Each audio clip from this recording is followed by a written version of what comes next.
전능하사 천지를 만드신 하나님 아버지를 내가 믿사오며 그 외아들 우리 주 예수 그리스도를 믿사오니 이는 성령으로 잉태하사 동정녀 마리아에게 나시고 본디우 빌라도에게 고난을 받으사 십자가에 못 박혀 죽으시고 장사한 지 사흘 만에 죽은 자 가운데서 다시 살아나시며 하늘에 오르사 전능하신 하나님 우편에 앉아 계시다가 저리로서 산자와 죽은 자를 심판하러 오시리라. 성령을 믿사오며 거룩한 공회와 성도가 서로 교통하는 것과 죄를 사하여 주시는 것과 몸이 다시 사는 것과 영원히 사는 것을 믿사옵나이다. 아멘.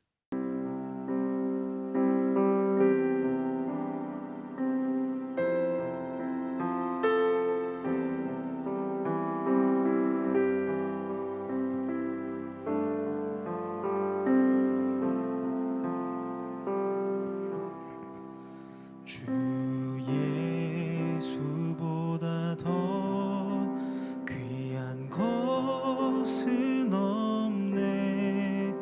이 세상 부귀와 바꿀 수 없네. 영축을 내 대신 돌아가신 그 놀라운 사랑 잊지 못해. 세상 즐거움 다 버리고 세상 자랑 다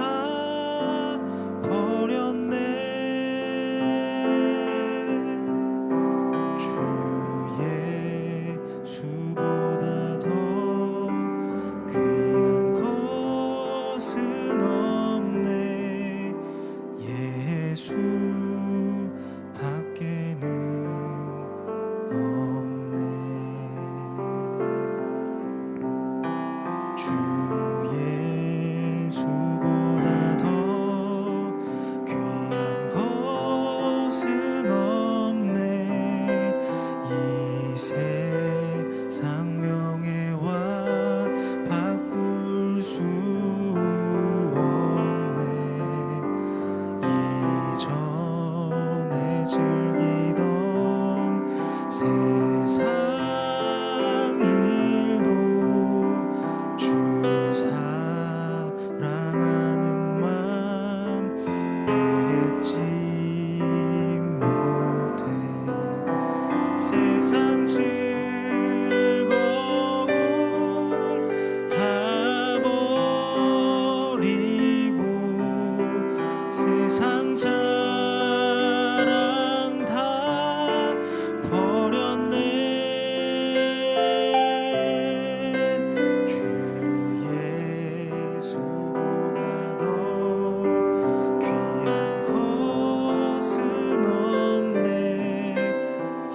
예수 밖에는 없네. 주 예수보다 더 귀한 것은 없네. 이 세상 행복과 바꿀 수 없네. 유혹과 핍박이 몰려와도 주 섬기는 내 맘 변치 않아. 세상 즐거움 다 버리고 세상 자랑 다 버렸네. 주 예수보다 더 귀한 것은 없네. 예수 밖에는 없네.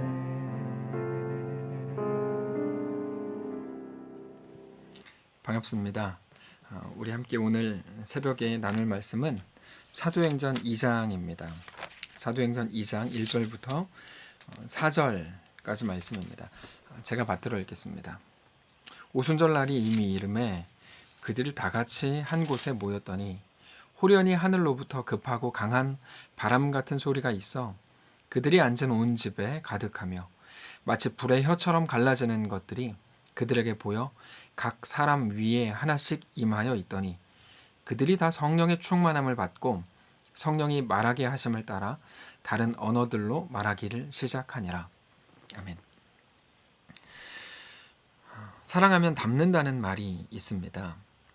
단지 겉모습이 닮아간다 라는 것도 과학적으로 상당 부분 이제 밝혀지긴 했는데 그런 것보다도 사랑하게 되면 서로 이해하는 폭이 넓어지고 공감하고 또 배려하고 그러다 보면 서로 말투도 또 닮아가고 생각이나 결정의 방식도 닮아가서 서로 비슷한 느낌의 사람이 되어가는 것 이런 어떤 의미라고도 할 수 있을 것입니다.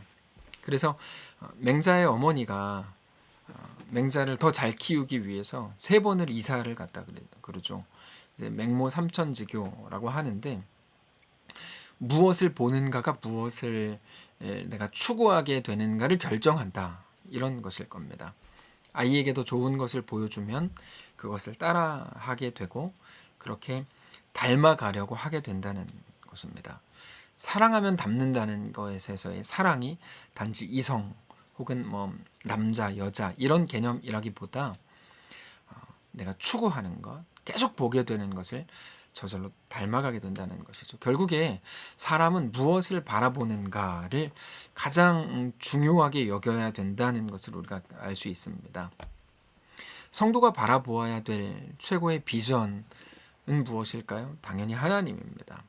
하나님의 마음을 품는 것이 가장 중요하다고 할 수 있을 것입니다. 그렇게 되면 처음에는 분명히 하나님의 뜻, 하나님의 꿈이었는데 자기도 모르는 사이에 그것이 자기의 꿈이 되고 하나님의 마음이 나의 마음이 되어 있는 것을 발견하게 됩니다. 그렇게 예수님을 닮아가는 것, 그것을 성화라고 부릅니다. 우리가 성화라는 것 자체가 신학 용어이기 때문에 좀 복잡하고 어렵게 느낄 수 있는데 단순합니다. 예수님을 닮아가는 것, 그것이 궁극적인 성화인 것입니다. 오늘 본문을 보시면 1절에 이렇게 되어 있습니다. 오순절날이 이미 이르렀다라고 되어 있는데 이 말이 아주 중요합니다. 여기에서 이르렀다는 말은 쉼프레로라는 헬라어를 번역한 말인데 이 말은 그냥 뭐 시간 지나니까 명절 되고 1월 1일 되고 또 구정 되고 설날이 되고 3.1절 되고 이런 식의 시간이 지나갔다라는 의미가 아니고 여기는 의지가 담겨 있는 말인데 기다리고 기다리다가 드디어 가득 채워졌다. 이 가득 채워졌다라는 것이 쉼플레로입니다. 이르렀다는 의미입니다. 기다리고 기다리다가 드디어 채워졌다. 그렇게 그날이 이르렀다 이겁니다. 그냥 어쩌다가 시간이 지나 보니까 오순절이 되더라 이게 아니고 군에 간 청년들이 제대 날짜를 달력에서 하루하루 지워가면서 기다리는 것처럼 오순절 날이 그렇게 기다리고 기다리다가 드디어 채워졌다. 그러면 오순절 날이 어떤 의미가 있는 날입니까? 오순절은 6월절로부터 50일 되는 날입니다. 오순이라고 부르죠. 60을 예순, 70을 칠순이라고 부르는데 오순은 50일이라는 말입니다. 유대인들은 6월절을 가장 중요한 날로 지켰습니다. 출애굽을 통해 자유를 얻은 날이 바로 6월절이죠. 그런데 6월절 축제는 6월절 하루 그렇게 며칠 이렇게 끝나지 않습니다. 6월절 이후로부터 시작해서 50일 만에 찾아오는 오순절까지 계속 이어집니다. 그렇게 400년 동안의 애굽의 노예 생활에서의 해방을 기념하는 6월절 축제, 그 최고조에 이르는 때가 바로 오순절입니다. 근데 단지 구약의 명절 혹은 구약의 율법 때문이 아니라 우리 신약 성도들에게도 가장 소중하게 여겨지는 날이 바로 예수님의 부활이죠. 예수님께서는 6월절 전날 밤에 6월절 어린 양으로 잡혀 죽으셨고 십자가에서 그리고 나서 3일째 되는 날 부활하십니다. 그리고 40일 정도를 제자들과 함께 하신 후에 제자들이 보는 앞에서 하늘로 올라가셨습니다. 그리고 나서 약 열흘 지난 이후가 오늘 본문의 오순절입니다. 그러니까 예수님이 승천하시고 나서 오늘 본문까지 사실 얼마 안 지난 거죠. 얼마 안 지난 겁니다. 그때 예수님께서 약속하신 성령님께서 드디어 오셨고 약속하신 대로 거기에 한 곳에 모여 있었던 사람들에게 성령이 부어지고 진리의 열매를 맺는 사람들이 되었다. 이게 이제 오늘 본문인 것입니다. 그러니까 오늘 본문에서 드디어 오순절이 이르렀다. 그날이 가득 찼다라고 할 때 예수님의 십자가에서의 죽으심으로부터 부활을 지나서 하늘에 오르시고 나서 성령을 부으시는 그 모든 일련의 과정을 기다렸다는 것이죠. 우리의 오늘, 우리의 2021년이 하나님에게 있어서 분명히 그럴 거라고 저는 확신합니다.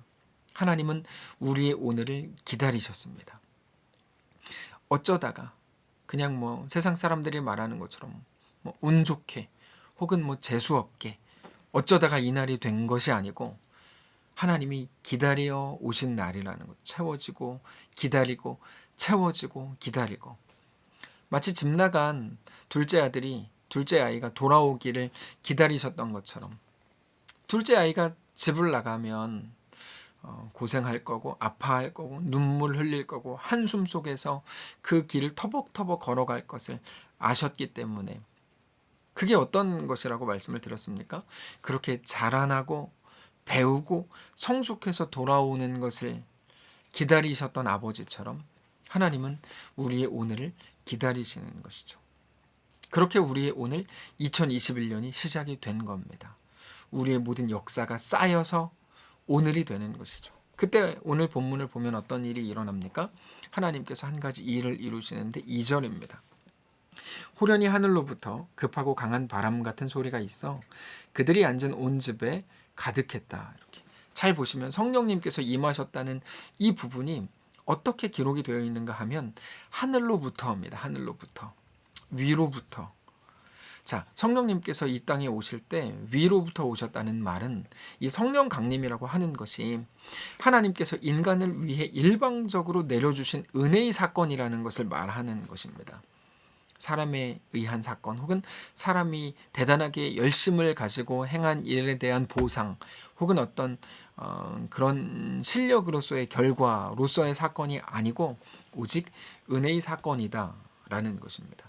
그리고 그것은 무슨 의미가 있는가 하면 우리가 바라보아야 할 곳이 우리가 만들어내는 이 땅, 우리의 실력과 우리에 대한 사람들의 평가 그리고 그것에 대한 보상, 그것이 우리의 궁극적인 목적이 아니고 우리가 돌아가야 할 하늘이 우리의 궁극적인 목표점이요 목적이라는 것을 우리에게 말해주는 것입니다. 우리는 이 땅에서 순례자일 뿐이지 결코 이 땅을 목적 삼고 사는 사람들이 아니라는 말입니다. 그것이 위를 보는 하나님 나라를 보고 하나님의 마음을 품고 하나님의 뜻을 품는 것입니다. 골로새서 3장에서는 이렇게 말씀하십니다. 3장 1절 2절인데 제가 읽겠습니다. 그러므로 너희가 그리스도와 함께 다시 살리심을 받았으면 위의 것을 찾으라. 거기는 그리스도께서 하나님 우편에 앉아 계시느니라. 위의 것을 생각하고 땅의 것을 생각하지 말라. 이렇게 말씀을 하시죠. 자, 신앙이 무엇일까요? 우리 현실 속에서 우리 현실을 성령의 능력으로 바꾸는 것이 신앙이 아니죠. 신앙은 무엇입니까?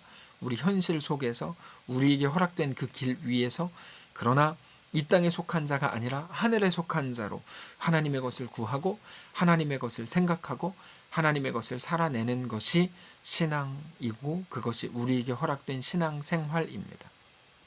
그것을 예수님께서는 마태복음 6장에서 너희는 먼저 그의 나라와 그의 의를 구하라.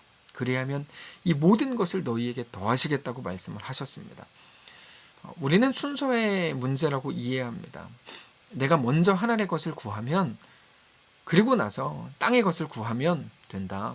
근데 이것은 순서에 관한 내용이 아닙니다. 하늘의 것을 먼저 구하고 나서 땅의 것을 찾으라는 것이 아니라 이건 본질과 역할과 정체성에 관한 것인데 우리가 하늘의 것을 구하면 하나님께서는 우리에게 땅의 것을 채우신다는 말입니다. 결국에 우리를 성도로 부르신 이후에 이 땅의 것을 어떻게 더 잘 얻을 수 있을지를 고민하는 사람들이 우리가 아니고 우리는 누구입니까? 위의 것을 구하는 사람이라는 말이죠. 그래서 모두가 반대하고 혹은 모두가 염려하는 모든 것들 위에서도 하늘의 것을 구하는 그 결정, 그 선택을 우리가 해나갈 수 있기를 하나님이 우리에게 늘 오늘도 요구하고 도전하고 계신다는 것입니다. 그것을 우리가 좋아하는 찬양이 잘 노래하고 있는데 소원이라는 찬양입니다. 제가 가사를 읽어드리면 삶의 작은 일에도 그 마음을 알기 원하네.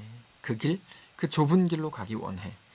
나의 작음을 알고 그분의 크심을 알며 소망, 그 깊은 길로 가기 원하네. 저 높은 산이 되기보다 여기 누구라도 오를 수 있는 오름직한 동산이 되길. 내 가는 길만 비추기보다는 누군가의 길을 비춰준다면 내가 노래하듯이 또 내가 얘기하듯이 살길. 난 그렇게 죽기 원하네. 삶의 한 절이라도 그분을 닮기를 원하네. 사랑, 그 높은 길로 가기 원하네. 이것입니다. 나의 작음을 아는 것, 그분의 크심을 아는 것. 그것이 위의 것을 구하는 것입니다.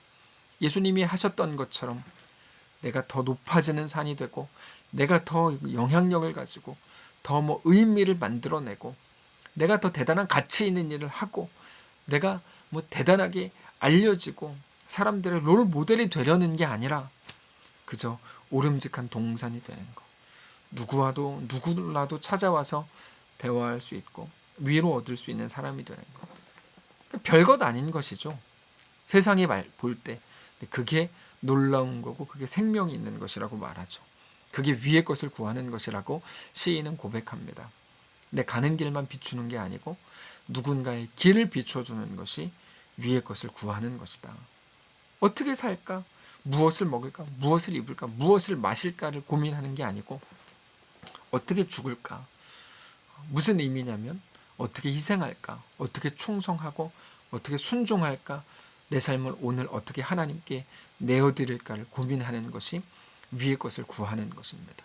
신앙은 그것입니다. 우리에게 허락된 모든 것, 모든 상황을 어떻게 하나님께 올려드릴까를 고민하는 거죠. 오늘도 우리에게는 도전이 올 겁니다. 야, 그거 아닐 거야. 그렇지 않을 거야. 네가 뭐 이렇게 해. 네가 네 목소리를 내야 돼. 너라도 그렇게 해야 돼. 그렇지 않습니다. 하나님의 도전은 정반대입니다. 또 그 자리에서도 죽고 죽어나가는 그 자리에서도 순종하고 그러면서도 충성하고 그렇게 하나님의 사람으로 살 준비가 되었는가를 오늘 하나님이 우리에게 물으신다는 것을 기억하셔야 합니다.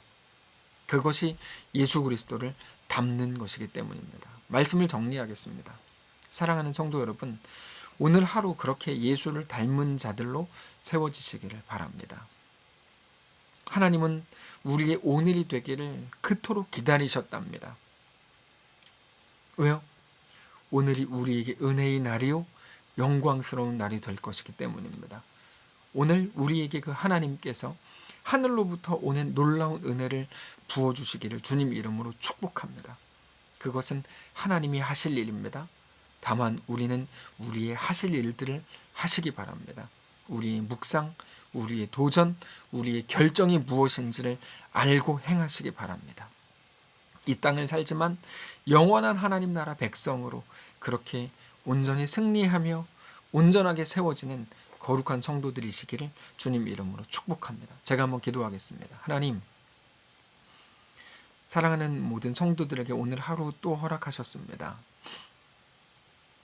하나님의 은혜를 사모합니다. 이 새벽에 하나님 앞에 나와 무릎 꿇은 모든 성도들 가운데 함께 하셔서 기도하는 중에 주의 뜻을 밝히시고 말씀을 통하여 우리에게 허락된 도전을 기억하게 하셔서 자기 자신을 내려놓고 주님과 믿음으로 그 길을 걷는 거룩한 성도를 다 되게 하옵소서. 특별히 오늘 긴장하며 두려움과 염려 속에 조마조마하며 하나님의 은혜를 사모하는 성도들 분명히 있을 텐데 그들 가운데 함께 하셔서 주의 성령으로 부으시고 임재하시고 놀랍게 하나님 우리와 함께 하시는 거룩한 은혜를 맛보는 그렇게 승리하는 또 그렇게 놀라고 감격하는 오늘 하루 되도록 축복하시옵소서.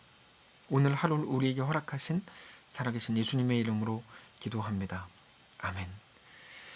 자, 이 시간에는 각자 계신 그 자리에서 오늘 말씀을 기억하고 은혜를 사모하면서 충분히 기도하시고 일어나시기를 바랍니다. 오늘 하루 승리하시기를 축복합니다. 감사합니다.